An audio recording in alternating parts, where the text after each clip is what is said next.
Hello, everyone, and thank you so much for joining us this evening for this special event, which is a launch of this book. It is an actual book that you can hold in your hands called IntraConnected. My name is Ellie Weisbaum, and I'm an assistant professor and the teaching stream for the Buddhism, Psychology, and Mental Health program at New College at the University of Toronto. I'm really happy to be supporting this event tonight as your moderator for the evening. I'll be gently guiding us through. We have lots to do, lots of folks to connect to. The plan for the evening is to start in a moment by hearing the University of Toronto land acknowledgement, and then I'll share with you a little bit more about what we have planned to do together tonight. So before I continue, I want to invite one of my wonderful students who's currently in my fourth year class, Research Methods on Mindfulness and Meditation, to read us the University of Toronto land acknowledgement. And in addition to this, we just want to acknowledge that a paragraph is limited by time and space. And so we know that this paragraph is maybe intraconnected to many things beyond it. So I just really want to invite us to hear this paragraph as an invitation. That it is limited by time and space. It's in our Newtonian realm of large objects with edges. And so in that way, it's also an invitation for us to touch maybe the quantum, the ultimate dimension, if we're talking in Buddhist psychology terms, but just to take that moment in this historic dimension to hear a paragraph that really is directing us to so much more. So with that, I'd like to invite Angeline to read us the land acknowledgement from U of T. Thank you so much. So now I'd like to invite everyone to just take a moment, eyes open or closed, to arrive in the present for this acknowledgement. We wish to acknowledge this land on which the University of Toronto operates. For thousands of years, it has been the traditional land of the Huron-Wendat, the Seneca, and the Mississaugas of the Credit. Today, this meeting place is still the home to many Indigenous people from across Turtle Island, and we are grateful to have the opportunity to work on this land. Thank you so much, everyone. Thank you for sharing. And I want to add a few more words that were shared with me from the Equity, Activism, and Education course that was taught in our program this past spring. They brought in a few more words that come from the Toronto Museum of Contemporary Arts Land Acknowledgement 2022. And in this, it just shares that they shared that as a class and individuals, we want to work to dismantle the legacy of colonial systems that impact all aspects of our practices to the best of our ability. Through our participation in this work and in holding ourselves accountable, we carry forward a commitment to listen, unlearn, and to grow.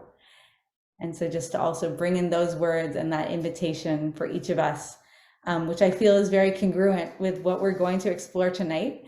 So with that, I don't want to take up too much more time. I want to hand over the floor to our guest book launcher this evening. What I will say, our plan is for Dan to take us on a little wanderoo of his inspiration, motivation behind this book, and then we'll have a chance to have a bit of community dialogue to hear from some questions from the wonderful peers and colleagues that are in the webinar room and from all of you. The Q&A function is there, so as he's sharing, if something bubbles up in you that you want to ask, please feel free to drop it in, and we'll be taking a look at that. A brief introduction of Dan, who has many accolades.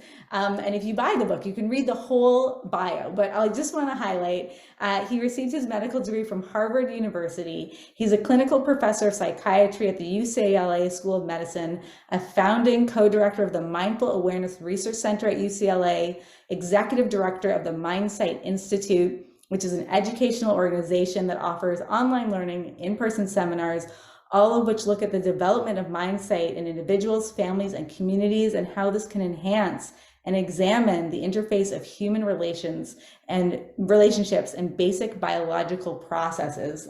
What I want to say before I hand it over is just that Dan is a wonderful human. I've had the pleasure of having him as a mentor, a colleague, and friend for many years. And one of my favorite things to tell my students or friends when they read his books is, the human that you feel coming through those words is the human that wrote them. And we have shared hikes We've hugged trees in forests together. And so without further ado, I want to warmly welcome Dr. Dan Siegel to take over the webinar, take us into your mind and journey, and I look forward to having more dialogue with you on the other side. Thank you, Dr. Weisbaum. Thank you all for being here. It is truly an honor that I'm deeply grateful for, to be with old friends, to meet new friends, and to join with all of you here, all of us, to invite us to look at a conversation that we might consider having.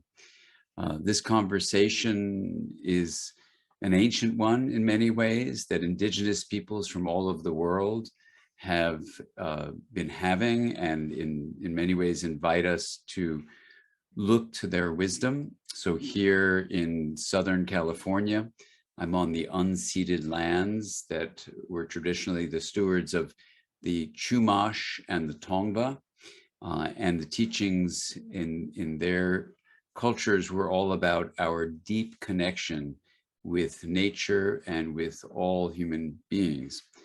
So we'll look at, what has happened in what we can call modern culture that has taken us away from the indigenous teachings that come from all over the world. We'll also be looking at some deep contemplative insights from meditative practices from a number of different traditions that also independently have come to very similar conclusions from thousands of years of reflective practice.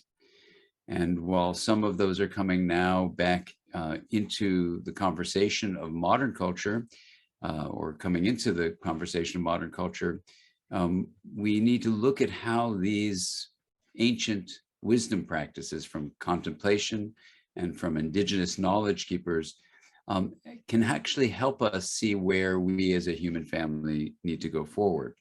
Now, there's a body here, a body called Dan, that is speaking to you in your body. And I need to begin acknowledging, coming from an institute where I work called the Mindsight Institute, that this body has certain features which in the United States of America, the nation that I live in, give it a position of privilege. So the skin color that this body has, some people would call white. And in a white dominant society that came from Europeans who came and entered Turtle Island, entered what we now call North America, and had the largest genocide in the history of humanity, of killing the people who were here, this skin color became the dominant color, not on the planet, but in this country. And this white dominance has given the privilege of this body, even though my ancestors were themselves marginalized and murdered in other countries in Europe where they were. Here in this country, those things didn't happen. This body is also a cisgender male, meaning I was named a male when I was born. I have the genetics of a male and I have the identity of a male. So that's all goes together. That's the cis part.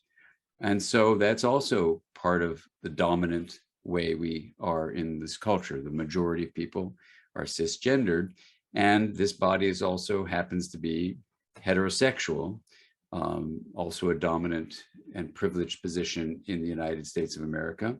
And I'm in a socioeconomic position now, not my parents, but of having been educated and being in a status which you would say is a status of privilege. So I say all that because this body speaking, we need to acknowledge that we all have something called implicit biases. So there may be things that I say that I'm blind to because I will have in this privileged position blind spots, even for my blind spots. And if anything comes up that makes you feel misunderstood or discounted in any way, please reach out to us at the Institute at the email admin for administration, admin at mindsightinstitute.com, MINDSIGHT institute.com. And just let us know, because we want to keep the channels of communication open and let everything be an opportunity to deepen our connections with one another and also deepen our learning. And this positionality also, this place of privilege, really means that anything I say needs to be understood that, you know, I'm trained as a scientist, I'm trained as a physician, I'm trained as a psychotherapist, and I'm also an educator.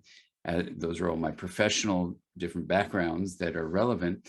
And so that also gives me a certain lens that as I speak, we need to recognize it has a certain bias to it. And so when we get into our discussion period and in a conversation with Ellie Weisbaum, we can open to the other things that might be important to point out.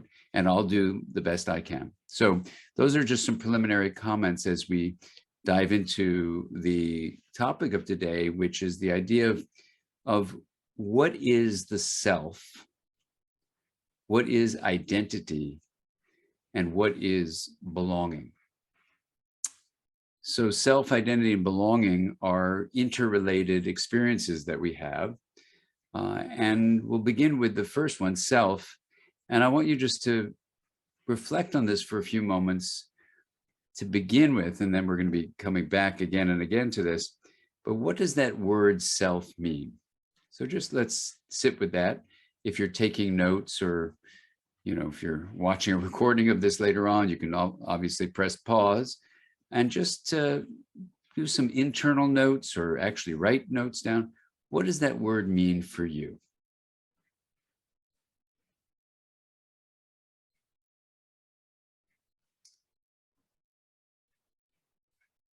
So this question of what is the self is a very, I think, important place for us to start. And when I've asked, you know, large groups about this, many people will say, well, the self is the individual. And we know that because we have words like self-understanding, means the individual has insight into their own inner workings. We have words like self-regulation, meaning I'm regulating my own internal processes, or even the behavior that emanates from my body. We have a term like self-compassion, meaning how do I have this way of sensing my own suffering and do things to be kind to myself, using that word. And all of those ways we use it would have you suggest that the implication of all those terms is that the word individual is really a synonym, a word that means the same thing as the word self. And if that were the case, then what we would do is basically what the field of mental health has done in the West in modern times, say, well, yeah, the mental health of the self is what's so important. So self-actualization, self-discovery, self-realization, all these things about the individual are what's important. And as you may know, at least in the last 30 or 40 years or so, we haven't gotten much improvement when the focus of mental health is only on the individual. So what went wrong in the field of mental health that that's the case? And what does it really mean even to say mental health when the field of mental health, the fields in it, like my field, psychiatry, or I'm trained in psychological research, when we don't even define what the mind is? So this becomes a very interesting, an interesting exercise in language. And you may say, well, Dan, why in the world are you spending time on a word? Who really cares? Well, here's the thing about words. If you picture like an iceberg, the tip of that iceberg is a word. It's a symbol, a linguistic symbol that you and I can share with each other. But beneath that are concepts that the word is sitting on top of. So when we speak a word like self to each other, we have a shared concept, which basically structures what we believe is the nature of reality. And then beneath those, we have categories, the way we divide up the world so that we understand what it's made of. So categories and concepts and symbols are really why we're concerned about the words we use, because it's the tip of that whole chain of mental processing you would call, you know, cognition or information processing. Now, the reason to take a few moments now and say, well, what do words and language really mean, these linguistic symbols? Well, here's the deal. We perceive what we believe. So there's no such thing as immaculate perception. So if you're a child raised in a family that believes the self is the same as the individual, and Ellie is raised as Ellie, I'm raised as Danny, and my parents say to me, Danny, this is who you are, Danny this, Danny that. And then I get to school, and then my teachers say, there's Danny, and there's Billy, and there's Ellie, and there's Sammy, and there's Janet. We all have these separate selves. And then I get to work and I have to write my name out and I get a number associated to pay taxes. And pretty soon everything reinforces the idea that who I am, just to use that phrase, my identity is an entity. So an entity is a noun-like thing. You can hold it with your hand, like a rock or a ball. Here's one entity, here's another entity, and they're separate from each other and you can hold them. So those entities are noun-like things. And in language terms, in modern cultural languages like English, we have a lot of nouns. The majority of our words are nouns.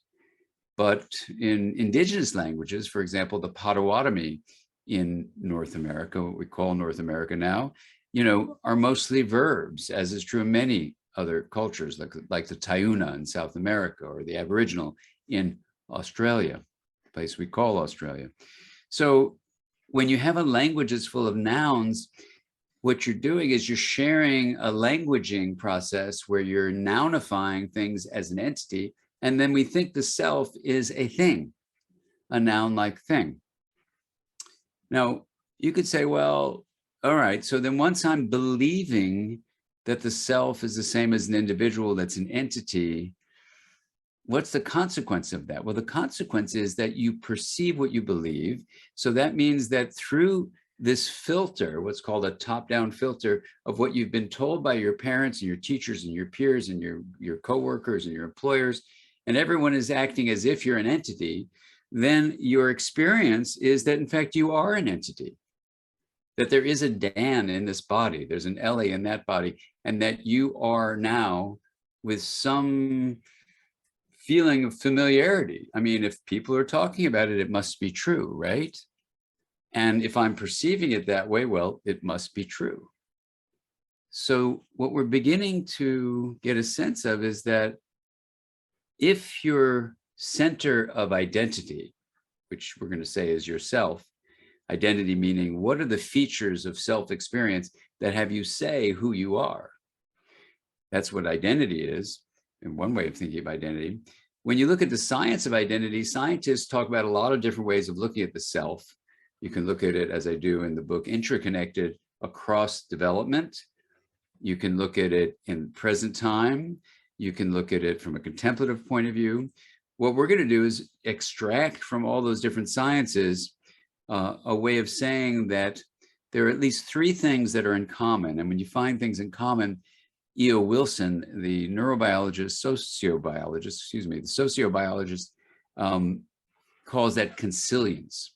And we're going to use that process of finding the common ground across independent pursuits and say that in the cross-science view of self, three things are described. And they, fortunately, if some of you know my addiction problem, is I have an acronym addiction. So the acronym here is SPA, the SPA of selfhood that's in all the different sciences, the sensation or subjective experience, the perspective, and the agency. Subjective experience is, what does it feel like to be you, in quotes, you? What does it feel like to be a bat? What does it feel like to be an amoeba? What does it feel like to be the named entity that you would name yourself as a noun-like thing? I'm Dan. So that's the sensation. The perspective is looking through your glasses, if you will. What's it like to see from the point of view, the frame of reference? This perspective also defines what the self is. It's a center of experience, if you will, that's really about energy and information flow. And this center of experience then can have a center in the body. So a sensation in the body, a perspective in the body, and an agency where what do you act on behalf of? So if you stub your toe, do you help your toe feel better? You know, if you're doing a lot of teaching and talking and sessions and everything, do you actually walk through those experiences? So right now you may have noticed I'm actually walking. So I have agency, you know, I'm on a walking desk, you know, so I have agency to move this body left, right, left, right. Now, in that three elements of self experience across the sciences, you get a very interesting question that comes up then, which is, how is your belonging shaped by your experience of self and what you identify as your self experience of subjective experience, perspective, and agency? So belonging can be defined as a sense of being part of something. So you can actually belong or not to your body. So sometimes people who've been traumatized actually don't have an experience of belonging to their body. You can have an experience where someone's in a marriage, but they don't feel like they belong in the marriage, or a child is in a classroom, they don't feel like they belong. So just being physically a part of a group doesn't mean you have the experience of belonging. So belonging is a way, in a sense, that you can feel a part of something without losing the integrity of the individual aspects of something. That's one broad way of talking about belonging. And you can see where how you use what we're going to name as an identity lens, which we're going to exercise right now, can shift your sense of belonging. And you can make that identity lens very close up. So imagine a camera where you're able to really focus in on the details of something. Let's start right now. Just a simple exercise. If you're able to move your arm and put your hand in front of your eyes, why don't you try this and just look at your thumb, right? Just look at that thumb, right? And you can even move the thumb around, and you can see that that thumb, you know, if you're able to, if you don't have some neurological problem where you can't move your thumb, but if you can move your thumb, move that thumb around, and then try expanding from the thumb to move all your fingers around, and just notice your hand movements. Right now, you are having the sensation of the hand moving. You can almost imagine just being the fingers and what life is like from being those fingers. And you're also having an agency of those fingers. Now, of course, you have your palm, you can move your palm around and then even bend your wrist around. And pretty soon you can bend your whole arm around and even maybe get your whole body into it. And then as you do this, you know, you are now experiencing, well, I, in quotes, am in a body. And that is true. In fact, if you're hearing me, you're very likely in a body. So the first close-up identity lens thing we can say is there's a skin encased body that gives us, in terms of our languaging, a way of talking about the spatial aspect of self-experience. So we're going to use the word inner, meaning what's related to the skin encased body. So we're going to say that, sure, you have the reality of the internal aspect of what goes on in the body. Now, you might say, well, hold on, isn't that what the individual is? And you could say, yeah, I guess, you know, even though the mind isn't exactly like the brain, there's an interiority that things refer back to the history of the body, the agency of the body, the perspective of the body, the sensation of the body. And yes, so you have an inner self. You might even name that inner self like me, right? And that's fine. And you have an inner self. But now let's continue that exercise, which we began with the thumb, and now you're in your body. And just wherever you are in your immediate space around you, maybe there are other people, maybe there, in my case, I have a wonderful young animal. Let me see what she's doing. She's sleeping here. And just extend it to the space that you can see with your eyes right now. And you can look around if you want, but you don't need to look around. That space exists whether you see it or not. And just let yourself realize that, wow, I have a body, that's fine. And now I'm widening my identity lens which means I'm letting sensation, perspective, and agency now broaden beyond certainly the brain and becoming bigger than the body. And just see if you can feel into the room that you're in, or if you're listening to this in a forest, the forest you're in. And just feel that. Let's start with the S. See if you can just let the subjective sensation of the space around you just fill awareness.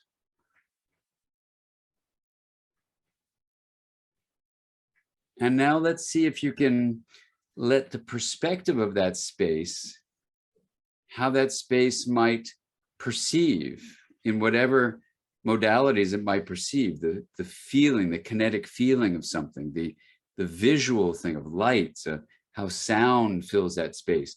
Just let the perspective of the space fill awareness.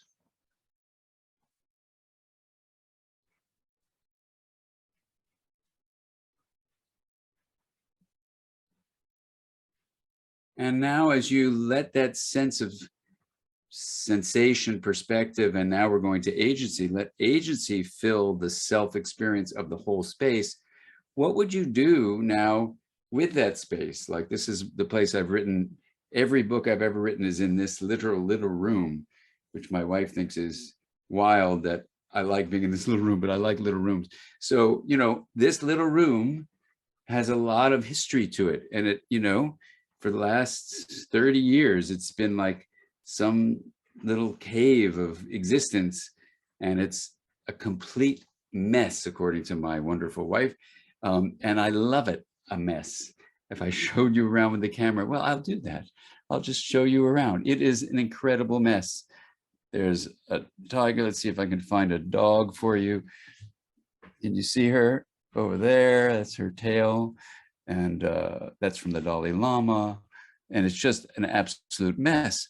But I love it, and I act on behalf of it. So if anyone tries to clean it up, I'm protecting it. You know, so what do we do with that? Well, the idea is that the space has an agency. We can act on behalf of it. And so we identify with it, and we get a sense of belonging with it. Let me make sure your perspective, it looks good. So, all right, so now let's take it one step further. So we have the immediacy around here. And now let's try to do this. This is a hard jump to make, but you have the space that you can feel around you. You can sense into it with your eyes. You can hear it.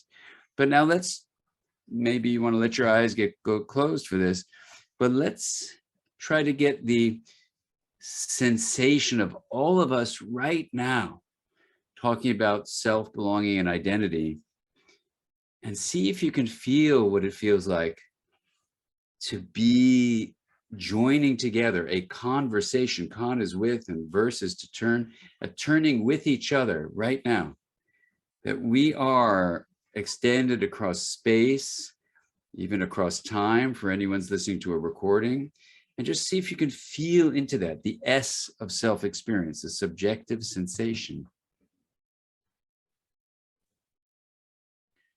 It could be just imaginal in your mind, in your body, you know. It could actually be a relational field, we don't know. But see if you can just feel it, wherever it is, however it's being created. And now imagine, as we come to realize that we have an identity lens that we can widen, imagine how that perspective of the group of us, all of us interested in self-identity, belonging, and addressing ways in which, when the self is constrained, as it happens in modern culture, that it's identified with only the individual.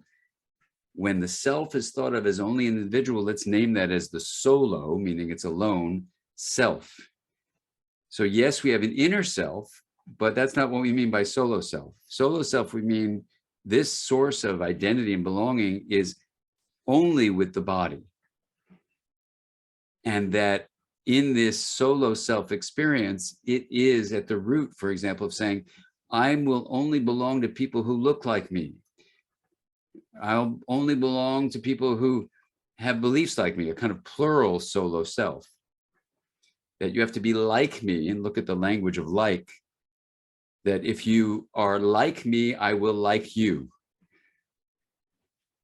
And that similarity I can use in any criteria. You have to have a body that looks like mine. Let's name it race, even though race doesn't exist, but it's the basis of racism, where we can say this body and bodies like it are better than that body and bodies that's like that body. And that creates divisions and categories of self versus other, as we'll see. So right now, as we're expanding to all of us together, imagine if the conversation that comes from that subjective sense of togetherness and the perspective from this conversation could say, well, what if we act on behalf of a self that is bigger than this narrowly constructed view? What would that mean? And now let's take it one step further, not just to those of us actively in this joining together right now, but let's expand to all of humanity, to all human beings. We've now, as you know, crossed the 8 billion mark. There are 8 billion human beings on this planet. Just breathe into that. Now you say, well, Dan, that's too many. 8 billion, that's too many. Right. So it's not about trying to get to each of the individuals. It's feeling the collective human family, and just feel into that. And imagine if the human mind constructed some of our biggest challenges, the pandemics, certainly of how we've dealt with the coronavirus that's created the disease COVID-19, how we've mishandled that in so many ways because of the individuality of certain cultures like the United States, the most individualistic culture in the world, or how we create social injustice with racism and violence that happens across these categories of division, and even climate disaster, which is the catastrophe in many ways of human beings considering their species better than other species and treating the earth like one big trash can. You know, so imagine now our human family could wake up to the modern cultural view of a solo self as what our identity is made of. And imagine instead that if you now widen that identity lens to include all living beings on Earth. And my wife always says, why are you stopping with Earth? They're probably in other places in the universe. But let's just stay with Earth for now. And that'll be enough for now. And we can go bigger later, but just feel our membership within this present moment of all living beings on Earth. And now just to, open this up, we've now gone across species and across space, but now let's try to go across time, see what this feels like, this sensation, perspective, and agency, to actually imagine the Big Bang about 13 billion years ago, and then the beginning of life on Earth as energy was flowing from that potentiality of the Big Bang into molecules that then assembled into life forms, and then ultimately single cell forms. And then we have the divisions of plants and fungi and animals. And then we emerged as vertebrates. And then all the ways these different species then got more complicated in our vertebrate history to become mammals 220 million years ago, and then to primates about 50 million years ago, and then to come looking somewhat like a human being about 5 million years ago, and then our species coming in around, some people say 200,000 years ago, that's all. And then we begin to represent things on cave paintings about 40 to 30,000 years ago. And then we have evidence that we could think across time when we were repairing people's broken arms about 15,000 years ago. And all of our ancestors from the Big Bang to now, in many ways, can you feel that? That this across time is who we are. And then though you have a body that only gets to live about 100 years, you're just bigger than this 100-year segment of the space-time block. All of the descendants who will thank us for identifying this mistaken identity as the solo self and the self being just the individual. So when you do this exercise, you start to feel, as I did when I wrote the IntraConnected book, much like I felt when I went with some system scientists from MIT, Peter Senge, Metzobol, and others. We went to the Colorado mountains on a retreat, spent 3 days alone. And then when we came out of the aloneness of it all, everyone was talking about how interconnected they were, how interwoven and interdependent, all these interwords, which were so beautiful. And then it came time for this body to speak. And I said, because I hadn't been speaking for 3 days, I said, I hear what you're saying. I feel the excitement and I resonate with it. And I can't say inter anything because I was the creek. I was the trees. I was the clouds. I was the body. I was the whole thing. And I couldn't find the English word to say. So I said the word intra-connected, and people kind of nodded. And then we went and got back to our place we were staying. And I got on my computer to take some notes about what that 3-day experience was like. And every time I typed intra-connected, that linguistic symbol, into the computer, it changed it to interconnected. And I thought there was something wrong with my computer. And I looked it up, and it turns out there was no word. There is no word for the connectedness within the whole. It's just the perspective from the part. And I thought, wow, who is going to act on behalf of the whole if we don't have a word for it? What are we going to do if we have such an embedded modern cultural view, not in indigenous teachings, not in contemplative teachings, but in modern culture? And so I started, thinking this needs to be a conversation. We have one human being to another human being at a time, so we have what Arthur Zients, the emeritus quantum physics professor and the former president of Mind and Life, what he calls pervasive leadership, how each human being can be empowered with the knowledge and skills to go forward in a way that produces change and inspires other people. So every human being can be participating in this conversation. And when you think about the main challenges we have, and I was meeting with my wonderful mentor and friend, Joanna Macy, who is now 93, the age of my mom. And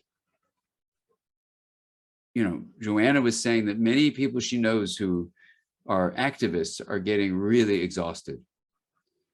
And we were talking about how hard the world has become, how difficult it is. She was just revising her book, Act of Hope, which is a beautiful book about how to really have the strength to face the challenges we need to work with.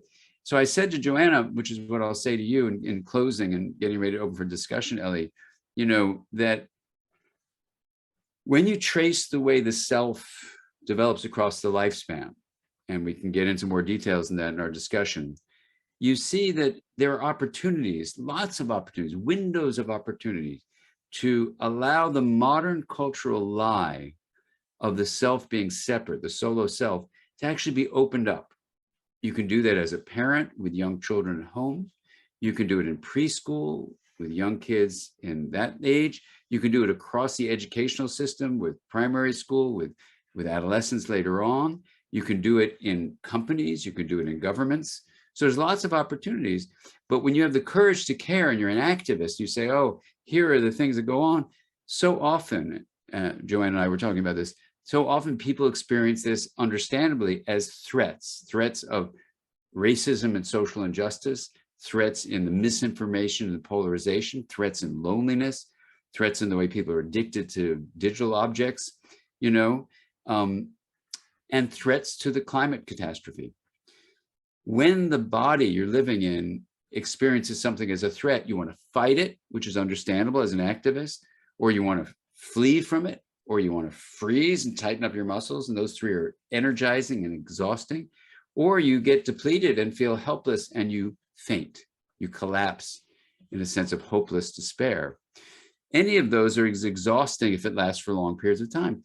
So what I said to Joanna, which I'll share with you as a way of thinking about how do we go forward, is if we have enough knowledge about intra-connection, about looking at how we're not just a me, but we're also a we, and you can integrate those as me and we, and we like to say as we, that this is an opportunity to actually see the challenges that we face, not as threats, but literally as windows of opportunity that are kind of like dance partners, so that, you know, you wake up in the morning and instead of going, oh my God, I dread today because there are all these terrible things happening, fires and hurricanes and cyclones and droughts and famines, and oh my God, how am I going to do this? It's understandable. You could feel those are all threats to life itself. But we will burn out as people who care. So instead, you can actually shift your mind to saying, these things are actually happening, they're real. But instead of seeing them as threat, I have the empowerment to have a challenge mindset where, in a way, I look at these things as dance partners. And I ask myself the question, what's the dance going to be today? What's the music where I'm going to take on this challenge and say, let's do it. Let's dance together. Because if we move forward that way, we won't burn out, number one. We're going to find creative ways to actually, instead of polarizing and saying, these are the bad guys and we're the good guys, yay, let's go get the bad guys. Instead, we say, we're in this dance together. It's going to be a win-win situation. And around the world, you get a feeling like people are ready to wake up from this toxic view of the separate self that indigenous teachings have been telling us for thousands of years, and contemplative teaching has been telling us. And in our discussion, we can dive into it more about, okay, well, how can science really join these wisdom practices in a way that will be helpful, since modern culture hasn't listened? And my deepest hope in this little teeny conversation we're having now, or the book is basically a conversation, you know, primer, you know, how can you have this conversation in your own pervasive leadership, you know, that you take the journey of that book for yourself, your inner self, and you say, well, myself is not just in this body. I can start sensing into the larger human family, sensing into the family of all living beings. I can take the perspective of the whole human family and all living beings. And you know something? When I act with agency on behalf of this greater good, it's a win-win-win situation, because it is my expanded self. It is my we. And I'm also a me. I need to take care of myself and exercise the body, feed the body, sleep the body, enjoy the body. That's the me. So we're not getting rid of me. We're adding we in our identity. And in many ways, it's more like embracing the verb-like nature of unfolding, because when we nounify in separation, we do what the artist Rashid on the entry to the Brooklyn Public Library in New York says, having discovered the flimsy fantasy of certainty, I decided to wander. And in many ways, that flimsy fantasy of certainty is how we nounify and rigidify this separate self. We come to believe it's true, but then we get on a hedonic treadmill because it's actually a lie. But we try to live that lie, and we don't feel like there's a truth to it, but we don't know what the untruth is. So we keep on getting more and more stuff, and people are selling us stuff, and we want to get more stuff because then probably that'll help our hunger because we're not feeling satisfied, and on and on and on it goes. Producing stuff, consuming stuff, producing stuff, consuming stuff. And it's all without a sense of deep peace or clarity or truth. So part of this conversation is letting go of the flimsy fantasy of certainty. And you might say, well, this is a bummer. You know, I want some certainty in my life, but here's what I'll have you consider as I bring this to a close. The synonym for uncertainty is what? Well, the synonym for uncertainty, one way of seeing it, is freedom. It's freedom and possibility. And so that's what I hope our journey here together is, just the beginning of a conversation where we can release that freedom, release that possibility, when we let go of the noun-like solo self, which in many ways is a lethal lie, and open up instead to an intra-connected view that says, yes, you have an inner, yes, you have a relational inter, and the inner and the inter together are the intra-connected identity of we. So we thanks you, and I'm really honored to be here with you on this journey, and I look forward to connecting more with you in our discussions. Thank you. Thank you, Dan. Always, when Dan and I were plotting up our plan for the evening and we were debating what to do when, and I asked him just, would you take us on a journey with you to start? Just a journey through who we perceive as Dan, what inner workings happen for this book so we can connect on that. So thank you. It's always a pleasure. And just, yeah, a warm invitation. I'm going to gently move us towards what typically is called Q&A, but what Dan wrote back to me and said, can it be community dialogue? And I thought, what a lovely way to reframe this part of our evening. So a warm welcome if you've been listening in. If you have any questions, to drop them in the Q&A box should be available to you, or you can put it into the chat and we'll start collecting just some collective consciousness. What is percolating? And I'm also going to invite, we have a few wonderful colleagues and students in the Zoom room with us, so we can actually see faces and hear voices. From my own heart, I don't want to take up too much airtime, but it's always so fun to get together with the Dan-like entity and the other entities that happen to collect when that happens, because I think for me, part of it, this idea of consiliency, of looking across different social cultural perspectives and bringing together different knowledge streams. It's one of my favorite parts about teaching in the BPMH program at U of T and at New College is we have this like collection of different types of wisdom and knowledge, and we're thinking like, how do they inform each other? And so to start off, I want to invite a colleague and peer at New College who's an associate professor in the teaching stream for the human biology program. We're in this college where I say, like, we have gender and equity studies and Buddhism, psychology, mental health, and human biology. What are we all doing in this corner of the university? There's a few more programs, but that's a few of them. And he teaches a course in complementary and integrative medicine, where mind, body, medicine, mindfulness is a big component of what students learn. And so as we're bringing in some different spas into the space today, I wanted to just invite Alistair, if you have something percolating on your mind, to maybe give us, as Michelle Chabon, who I'm going to invite after, said, some kindling for our discussion. Please jump in, comment, question, and then Dan, you can jump in, and then I'll introduce Michelle after that as well. Thanks, Ellie. Hi, everyone. Dan, thanks for that great talk. It was very thought-provoking. I found myself sort of thinking and looking around the room and trying to process some of the things that you were saying, because I've never thought about things in that way before. So I guess, one, I actually Googled IntraConnected and it came up, did you mean interconnected? So I didn't realize that wasn't a established word. So it was interesting to note that. But this whole concept of trying to establish intraconnectedness, from what I understood, is related to this sense of me, but being flexible with your sense of me, where if you've been told all your life, I'm Alistair, this is me, and I guess you get caught in this rigid way of thinking, is that, yeah, what else do you need to know? This is me.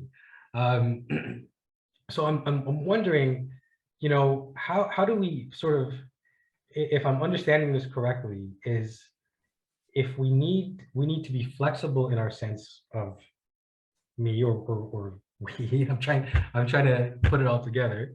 I'm thinking of examples of, for instance, my wife asked me to go somewhere to a gathering, and in my first thing I might say sometimes, or think to myself, well, I don't really want to go. I know the people that are going to be there, and I might, it's going to feel a certain way. And then sometimes I go and, I sort of allow myself to get to know people, and I find, new perspectives. Am I learning a different me? Is that what's happening? And then I'm getting more sense of belonging, because now I'm being connected with different people that I didn't think I would connect with before. So how do we continue to foster this, let's be flexible in who me is? Is mindfulness related to that? Is that in there somewhere? So those are some of the things I was thinking about as you spoke. Yeah, beautiful, Alistair. It's great to be here with you. And, in the first part of what you're saying, your relationship with your life partner, your wife, I think we come in couples work, in being a part of a couple, but also I'm a couples therapist, to people get kind of solidified into a noun like this is who I am in the couple, and my partner's this way, and and so we can actually get stuck. So part of letting go of the noun-like flimsy fantasy of certainty is to really drop into what in system science would be called emergence, or Buckminster Fuller might call it synergy. This idea that there is a flowing way where parts of a system interact to give rise to something greater than the parts themselves. So the first thing to say in a couple from what you're saying is that, yeah, there's a kind of fluidity. We say, well, yeah, this is not what Alistair does. Well, maybe it is what Alistair does, whatever Alistair is. And when you embrace the verb-like facet of self-experience, it gives you freedom when you give up that drive for certainty. So that's one thing. The next thing you're asking about is like going into a social setting, wow, you realize you could actually start resonating with people in a way that you maybe thought it wouldn't happen, and it has a wider sense of belonging. Absolutely. So we narrow ourselves down in ways, sometimes just for self-preservation, because we can't be connected so much. But when you open up that way, I just came off of a trip to the Grand Canyon. I knew 3 people of 24 that went. So I met, 20, well, and I'm an extra one. So I met 20 new people. And by the end of, our 2 weeks together, it was like a whole sense of belonging. And now we're on some, way of chatting with each other. And it's absolutely hilarious. And the humor, I've never been with so many people who love to laugh so much. And in the little app thing we're on, we're laughing and making jokes. And before I did the trip, I didn't know 20 of those 23 other people. And it's been an absolute joy, even though it's not, I tend to be kind of very private and quiet and whatever. It was just absolutely beautiful to expand that way. And then the thing you're asking about the wording, and this is the trouble with words, is that they even by themselves, they can lock us in. So, if we put an ing on every word, and you're Alistairing, right now you're Alistairing and I'm Danning or whatever, so that's one way to start using the words. But in terms of literally the me and the we business, the term we is so interesting because it doesn't require at all that you worry about those distinctions. You can say there's a body speaking, that's the me. There's a relationality that is with my wife, with my friends, with the larger group, with all of the universe. Let's just put that on the broad thing of we. And then you just use the term we. And I have this we council that I'm in where we meet very regularly. And they were part of the pre-book book club. And I said to these people, can we have a discussion about a book that isn't written yet, but what would you want to feel like having read a book with, and I had like 9 chapters that spelled the word sibling, self, identity, belonging, love, IntraConnected, noesis, and gnosis. I guess that's 7 words, seven chapters. And noesis is like conceptual knowing. Gnosis, Gnosis, is experiential knowing. Those are Greek terms. So what was really fun about doing this pre-book book club was that people could start almost to expand the self by looking at these 7 concepts. Now, the book went through a lot of iterations. I've been writing it literally for about 5 years. And so in the earlier iterations, it was, that it was organized around this acronym. And then that's how the pre-book club was. The pandemic hit. This group started meeting not every month, but every week. And we became like a family, and the people from very diverse backgrounds, and and it has become a family, and it really shaped me. But the we word in that family is what we say. Whenever we see an M or a W, we add the other letter, and then you make a funny word like, let's get together this weekend, or, oh, that was really wonderful, or something like that. But just like that, you are laughing your head off, and you're trying to dissolve the illusion of a separate self just by the M and W for English. So this we council for me, but for this body, has really changed the way I would answer the questions you're asking, Alistair, and say, the we term brings a kind of fullness to it all. You are it all. Do you have a body? Yeah. And that's what we would reserve the word me for. So if you really want to say, hey, I need to sleep, or this body, me, needs sleep, great. Maybe someone else doesn't need it. My wife doesn't need as much sleep as this body does. I've got to recognize that, I'm sleeping like 8.5, 9 hours. She gets up after 7 hours. It's once we realize that, then we could coordinate how it all worked. So each body was getting what the body needed. We have different bodies. So it's like, there's a process we haven't named, but called integration, where you honor differences and promote linkages. And that's where the me and the we are integrated. They're not blended, right? And that's one way to think about it. Great, thanks, Dan. Really Thank you. appreciate it. Yeah, and maybe we can just continue on this this fun exploration. I want to invite in the voice of Michelle Shaban, founder of the Applied Mindfulness and Meditation Certificate Program at U of T. Has had so many different accolades and places that she has planted seeds for community building, of growth, of mindfulness. I was trying to think of the sentence I would say, and I was like, maybe she's like the mentor and fairy godmother to many of the mindfulness things that exist in the GTA and beyond. But with that, I just want to invite in Michelle's voice, comments, questions to add to this conversation we're having about me and we. Unmute Michelle. Hi, everybody. I said thank you to Ellie and Alistair and Dan. And thank you. I do feel I'm the fairy godmother of a lot, which is a very beautiful approach to life. So Dan, everybody knows, I think that's a part of us, that I followed Dan's work for a very long time. And that his work was the foundations of what us at U of T, so a me to we in a big way, were allowed to do, because I could hold up all of his books and say, Dan Siegel says this. And so he was a founding father as well, or maybe the fairy godfather of us all. And I thank him very much for that. And there were others. So Dan, I want to talk to you about agency. And even though it's about me to we, I want to talk about agency. So agency, I think, is one of the most important bestowals that we can give to other people in the world of me to we.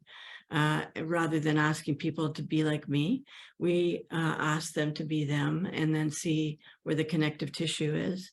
I think it's a relational science. And one of the things that I loved about this book, well, first of all, it's a continuation of the theory that you have been building over your lifetime.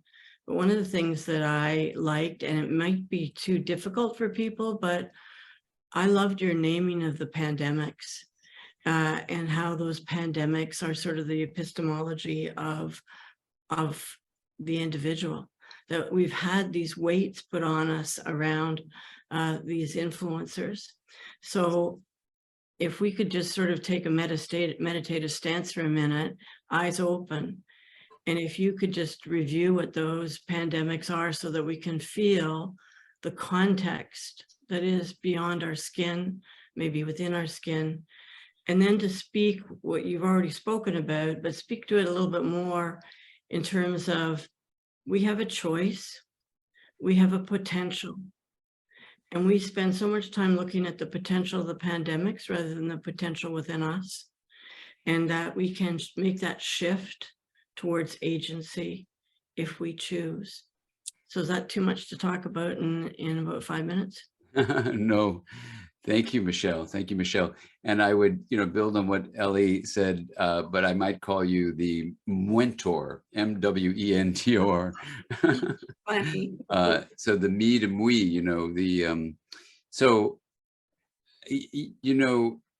and maybe we've all experienced this in our own way, but we're at a really, really pivotal point on the planet. And some of us may be a little bit older chronologically than others. For this body, when I was a little kid, there was certain biodiversity around. When I was a young kid going to the tide pools, I went there the other day, they were empty. And the calculations are that over 2/3 of the species that existed 50 years ago when I was a child and an adolescent, they're gone. over 66% gone.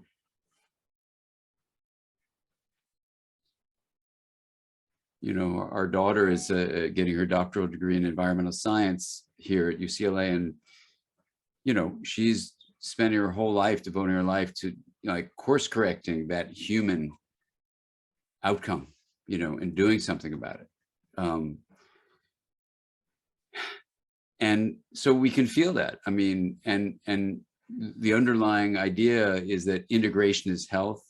And when human beings have created a self that is excessively differentiated from nature, you know, integration is differentiation plus linkage. When we're excessively differentiated and it's not balanced with linkage, the outcome is chaos and rigidity instead of harmony. It's kind of that simple.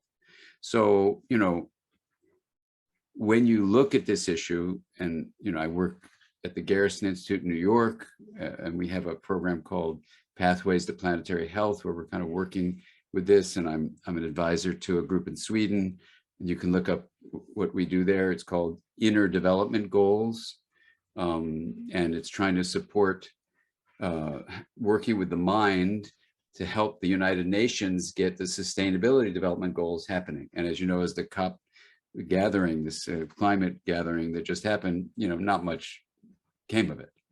I mean, there's going to be some support from the developed nations for the underdeveloped nations, and that was great. But other than that, things are very serious. So the first pandemic is the pandemic of climate disaster, you know, and so we don't like to think about it. I mean, Joanna Macy's been working on this for 50 years. And, you know, when she and I chat about it, the hope, I think, that maybe she and others had 30 years ago, that maybe we would wake up and turn it around, or that Al Gore tried to tell us about, you know, the inconvenient truth, and that was now 22 years ago. You know, human beings are not really taking it seriously. So we have about 10 years. So you're saying this is a serious thing, and it's hard to talk about. It is hard to talk about. Now, when the human mind gets threatened, it intensifies a primate vulnerability that we've had for 50 million years, which is to in-group, out-group distinctions. So we're seeing increased racism of all sorts, increased violence on a racial basis, whether it's anti-Semitism or anti-marginalized people. So social injustice is intensifying as scarcity is increasing and threat is increasing. And this is the vulnerability of us as a bunch of sophisticated primates with in-group, out-group distinctions, you know. So that's the second pandemic. I mean, these are not in any order, but I'm just listing them because you mentioned the numbers. You know, so we have racism and social injustice. Also, when we have self versus other as a concept underneath the categories of, yeah, there's me and my group, and there's you and that group, you know, that's a serious problem. So what do? Well, you can give up and say humanity is not going to be able to pull it off. Well, the feeling I had in these last 5 years of writing this book was, I actually think humanity can pull it off. But it's kind of like if someone comes to you limping and they have some kind of problem in their foot and they limp along, well, you say, stop for a second. Let's take your shoe off. Let's take your sock off. Let's look at your soul and see what's going on. Oh my gosh, you have a splinter. Let's remove the splinter. Let's heal the wound. Let's then go forward and walk in a balanced kind of way, you know? So in a way, the solo self is the splinter of the soul of the modern psyche. And we need to stop and say, hold on a second. Let's stop all the running and the walking. Let's remove the splinter. So of course, this is contemplative teachings. This is nothing new, I'm saying. And indigenous teachings taught this for thousands of years, also independently, nothing new. So when I was writing the book, I'm going, this is like not new. This is nothing new, I'm saying. And I say that in the beginning of the book. I say, this is not new, but no one seems to be listening. So if there's anything I can contribute, it's number one, let's look at integration as health. That's a new way of thinking about it. Let's look at how excessive differentiation is the scientific view of why the solo self is actually toxic and a lethal lie. Let's look at the pandemics, you know, which we name. And it's not just those two pandemics, but it's also the pandemic of loneliness. You know, the solo self is a pandemic itself. The addiction to screens, the polarization and misinformation, I don't know how it is where you are in Canada, the United States, it is nutso. I mean, you know, we need to find a way to have a we in this ununited States of America, because you see how no matter what information is being given, people believe what they believe.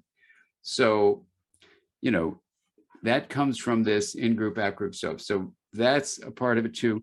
And then of course, there's the, you know, way we've handled the viral pandemic, you know, or mishandled it. And, or even just the reason we probably even have it in the first place is we've violated nature and not honored wild places, you know?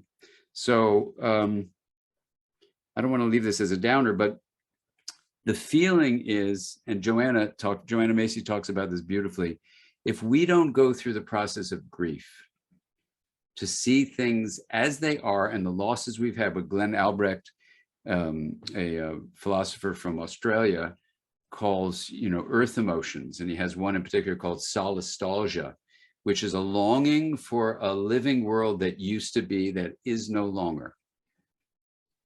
Who wants to think about that and think about how they're gonna have a fun day? You know, you want to not think about that, right? So I wake up and literally I'll wake up and I'll go, it isn't really like this, is it? You know, am I having like a childhood dream? Am I still a kid and I'm dreaming about a world that might be this way? No, we're in a period where, and you know, my work in Sweden, you know, unfortunately, you know, we deal with the reality of this all the time. We're at Garrison. We have about 10 years. Less, really. We have about 8 years. We have about this decade. If we don't get our acts together as a humanity, it's not going to be good. And it's not going to be reversible. So people talk about mitigation, you know, reducing the harm. So of course, no one wants to think about what I'm talking about. And Michelle, thanks for asking the question. I start the book with it thinking this is not going to be no bestseller because nobody wants to read this stuff. They're going to read this stuff and go, oh, I don't want to read this. And that I didn't write it to try to be popular. I wrote it because, you know, as a person who cares, but also as a clinician, I thought, let's get this splinter out of the sole of the foot of humanity. Let's do it. And let's do it together. And the thing about it is, and this is what I hope the experience is, you know, not many people have read it. And I hope if you do read it, we can have another meeting, but you have read it, Michelle, but you know, but the thing about it is when I did the audio reading for the book, the audio engineer started like becoming unable to do his engineering. And I had to stop. I had to go into his booth. I said, what's going on? He goes, I'm just listening to your words and something in me is shifting. Something is being shifting. I said, okay, let me tell you what the whole book is about so you can understand how it goes, but we need somebody to do the engineering here. So that was my hope, was that the book is not just a bunch of science facts building on beautiful indigenous teachings and contemplative teachings, you know, like I quote Thich Nhat Hanh in the book, and really, I really want to make it clear, this is not some white colonialist guy, science trained, saying, here's something new. Quite the opposite. I say, this is old news, but we're just not listening to it. And maybe there's a new kind of imperative about it, but let's listen to our elders. And there's a documentary by from some Dutch filmmakers, and they gave me permission, fortunately, to use the quotes from these elders. Some of them are from Canada, you know, where they just say, look, now's the time to come back to our senses and to come back to our identity as this fuller thing. So you'll see their quotes in the very beginning of the book. And, you know, it's just an homage to indigenous wisdom. It's paying deep respect to contemplative wisdom.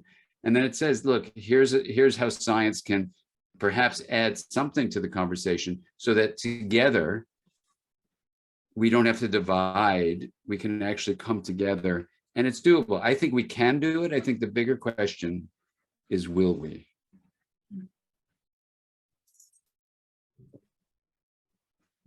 Thank you for that. And a question coming in from one of our participants that I think just continues to build on each of these questions of what we're listening to, that I'll read aloud, and I really appreciate it.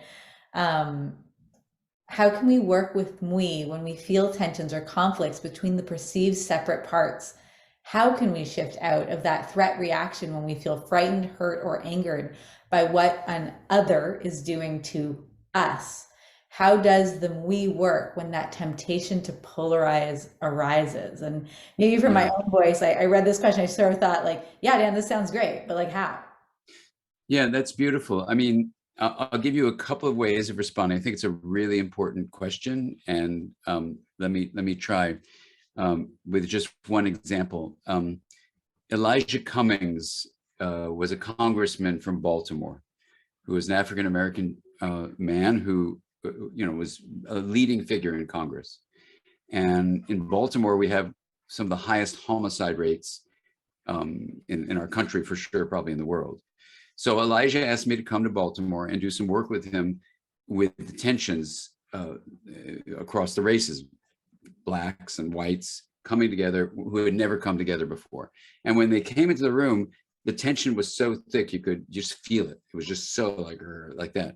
So I did a practice that you're all familiar with called the Wheel of Awareness, where, you differentiate the knowing on the rim of this metaphoric, wheel, and then you take this singular spoke of attention after you're differentiating the different elements of the rim, and you bend it around into pure awareness in the hub. And that's it. And people, these are not meditators, believe me. These none of them had ever meditated before. So they come out of the practice and they start seeing each other as each other. Or as, when I did this in a parliament in another country, one of the parliamentarians said to me at the break, he goes, I didn't want to share with everyone during the break. During the sharing time, I said, yeah, I noticed that. He goes, you want to know why? I said, yeah, I want to know why. He goes, do you know the part when you bend the spoke around into the hub? I go, yeah, I'm familiar with that part. He goes, now he gets really slow and tears are forming in his eyes. He goes, I have never felt so connected to everyone and everything. I've never felt so much love before in my life. Now he's crying. And there's this silence. And then after a little while, I said to him, can I ask you a question? He goes, yeah. I said, you didn't want to share that with your colleagues? He goes, oh, no. He goes, if I said love, they'd think I was weak. So there's this other period of silence. We're staring at each other. And I said, can I ask you another question? He goes, sure. I said, so when you're making national law, when you're making federal policies, are you leaving love out of the reasoning? And his eyes got really, really big. And then he ran over his colleagues. I don't know what he said, but you can only hope that if there's a modern view, like it's very masculine, ridiculous view, love is weakness. Imagine, you don't have to imagine, that's the world we've created. So, with Elijah, what he said, Elijah Cummings, he said, this is amazing. I mean, how does that happen? I said, you drop people into that hub of that wheel, just like for the parliamentarian, this has happened now over and over and over again. People drop out of that experience of separateness. So what I do, if I'm having, a family member that I have difficulty with, who's, blasting me with some irrational, what in my view is irrational comments about this or that, because I do the Wheel of Awareness every day, I drop into my hub and I said, dude, I say to myself, my inner self, I said, don't react from your rim. Come to her from the COAL, connection, open awareness, and love. That's another way of using the COAL acronym. Come from the COAL state of the hub. You do it every day. You do it now, or this is not going to be a nice thing.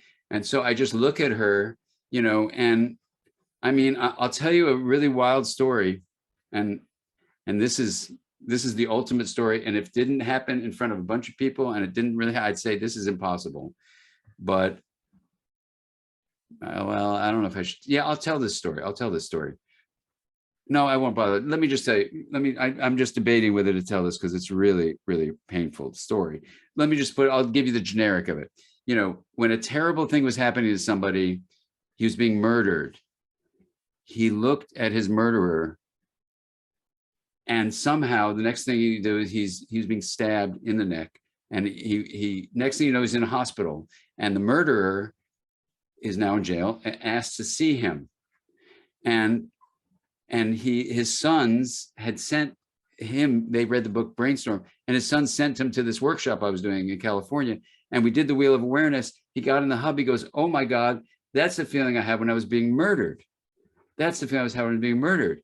And now people thought I was crazy because I got really peaceful and really filled with love. And then when I went to see the murderer, who was now on death row, of course, because he had killed somebody else, he said to me, I just have to speak to you. And he goes, what? And the murderer says to him, I killed your friend, and now I was literally killing you. But you looked at me with so much love. Your eyes were so filled with love, I couldn't kill you. And then the guy says in front of all these people, now I understand I'm not crazy.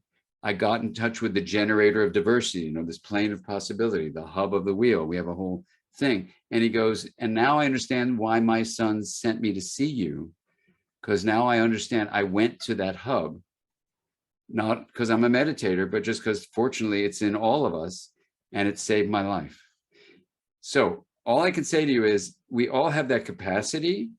So when you're asking the question about, well, you know, there's fighting, you know, if that guy, when he's being murdered by the other, can come from that place, anyone can do it, you know, and so I do believe that the fabric of the universe is that COAL, it's connection, it's open awareness, and it's love. And, you know, love is what links us. It's this natural portal through which integration arises. So we have to let people get out of these noun-like fixations on a separate self and access, it's an experiential knowing, you know, and he just got it, fortunately, because that's why he's still alive. I hope that wasn't too intense a story to tell you, but it's a true story. And if you told me that story, I said, oh, come on. But I was actually there surrounded by a lot of people hearing this story going, oh my God. Does that address the question, Ellie? Well, I think it's a beautiful invitation. You know, I want to share a few things because we're coming towards the end of our session, but what it was reminding me of is just, you know, thank you. There's so much collective wisdom in this room, and to hear for me what at the heart of it, as we said, we don't want to leave ourselves despondent, but a note that just came into our Q&A was just thanks for a lovely, deep, and meaningful session. Thank you so much for organizing this, and Dan for bringing this essential material forward at this crucial moment in history. And it just makes me think, you know, we have this, as Dan said, even though maybe I'm Ellie sitting in my chair at my desk, that I got to touch that moment that I am also in a space with a whole bunch of other humans who are interested in this and who are taking this moment at this critical moment in history. And so, you know, each story, each anecdote, each question that's here, I think is part of this greater dialogue. And I think, you know, as humans, we're nearing the end of the semester at university, and some of us are going, oh, it's ending, I'm glad, or it's not, or we won't see each other again. There's all these things coming up. And I'm just reminded of Thich Nhat Hanh's teachings, you know, from the lens I bring of Buddhism, but also from other spaces of no beginning, no end. You know, our session may end here in some ways, but it doesn't.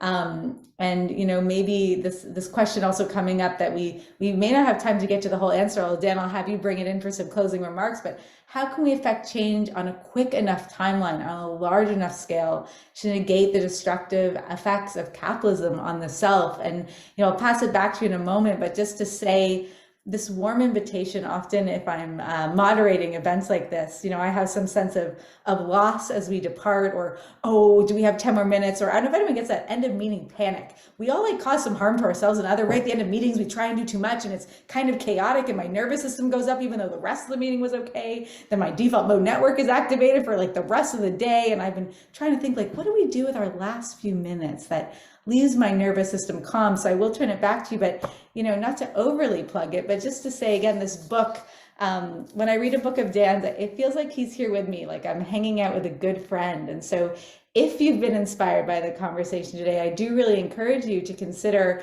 you know, picking this up. And it's a book that starts with some interesting things. There's a whole chapter called Welcome.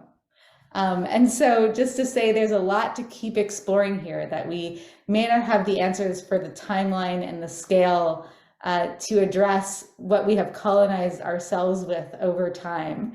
But just to thank Dan also for calling in all this wisdom and for giving it a space to maybe be heard and seen again. I think that's really beautiful. And also I'll have drop into the chat our mailing list for the Buddhism Psychology and Mental Health program if you want to connect with us, as we're really interested in integrating different knowledge streams.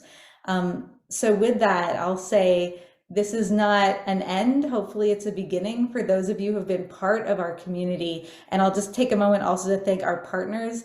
We had the Mindfulness Project at Sick Kids, Mindfulness Hamilton, the Factor in Wintosh School of Social Work, and a Mindful Society Global Institute, as well as New College and the University of Toronto.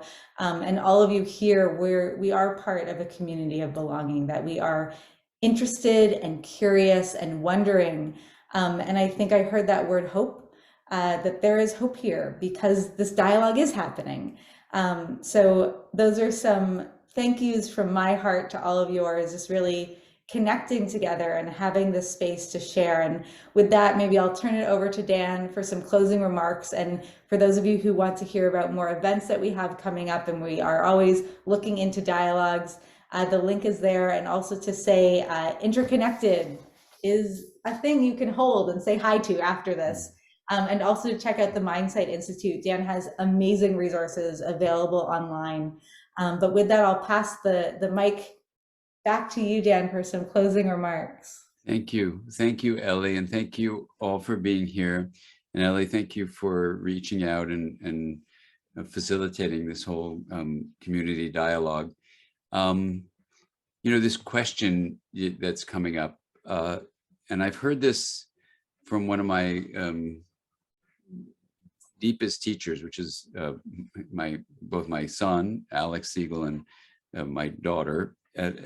Both of them have taught me this, and I think this must be a general source of wisdom, but it's the idea that we set a direction and we focus our intention in that direction, but we don't get obsessed about the destination. We don't worry about the outcome.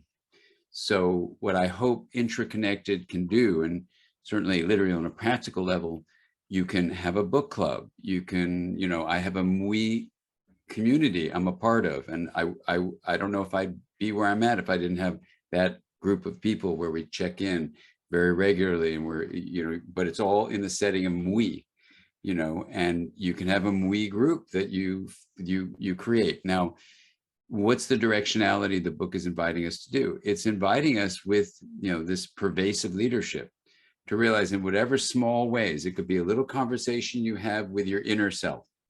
It can be a conversation you have with your partner or life partner, with other members of your family. It could be a conversation with a neighbor. It could be a stance you take that starts to dissolve. And you're talking about capitalism. Capitalism is based on this solo self view, absolutely. And it's this hedonic treadmill of, you know, consuming goods that other people can, you know, manufacture. So everyone is getting more stuff, and we're stuffed with stuff. And it's a serious problem for the resources on Earth.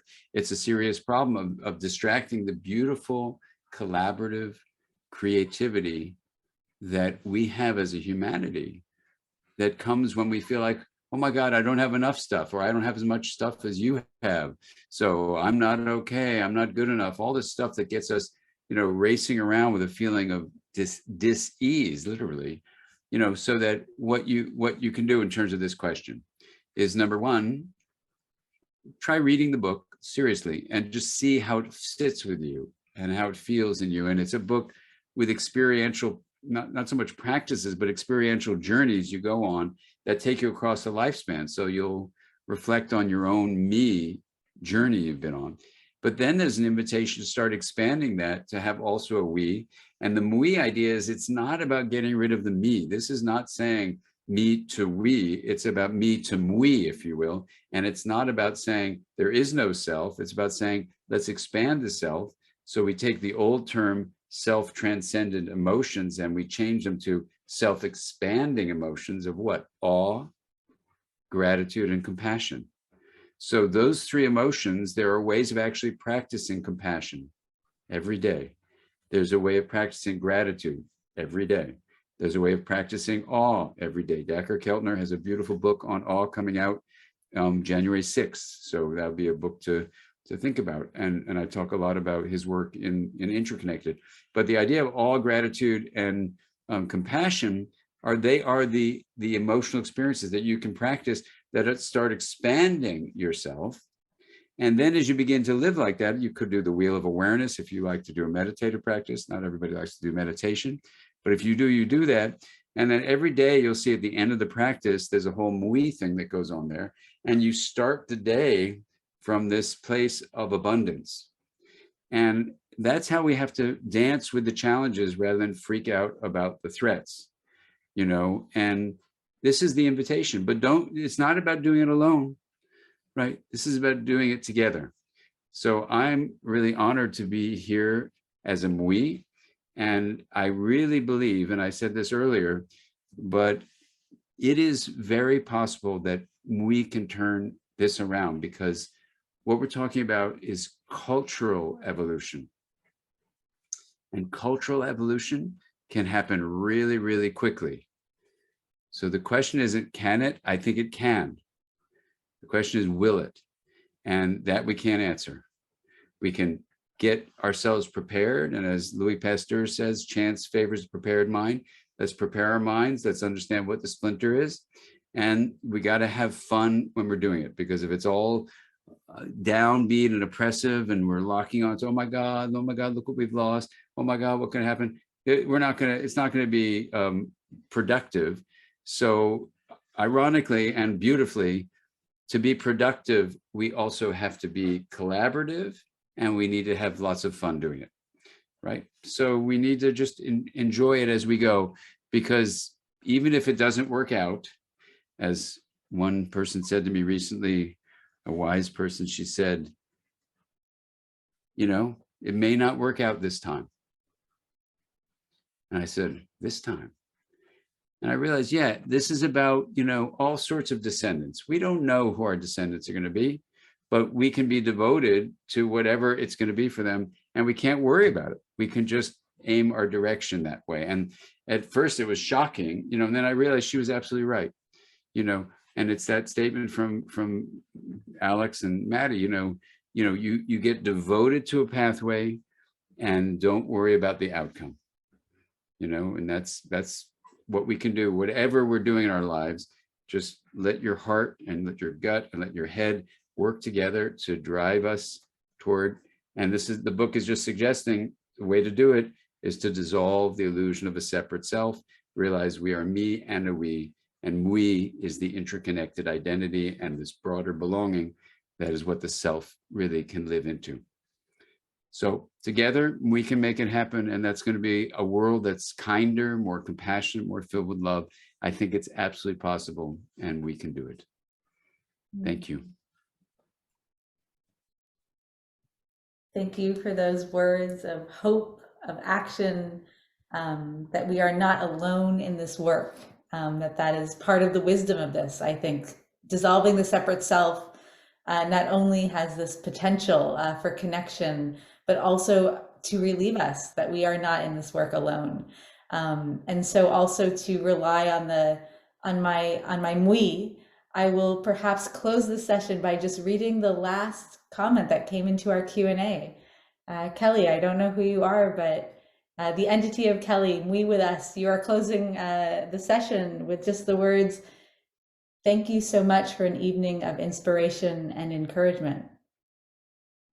I don't have to find those words myself. They just come in.